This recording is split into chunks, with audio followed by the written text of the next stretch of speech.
So here's the GPU support, I guess, mount in action. I'm still kind of figuring out my setup, but this is what I have going with the bracket holding up the 6800 RX 6800 GPU. As you can see, it's a very long GPU, spans almost the whole entire case, and you can pretty much adjust it with kind of the screw. You can fasten it, and I just have it right here on the edge of the GPU, going down to this part of the case, which is the hard drive bay or SSD drive bay.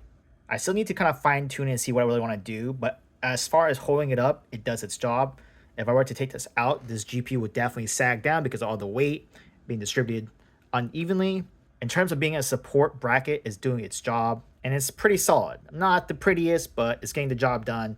And so far, no issues. There is some play, like a little bit of play, but now this GPU is sitting pretty much even across. Maybe I have it a little too high. Maybe I can go down maybe just a little bit lower. Then it'll be flush across, but it's a lot better than having it sag.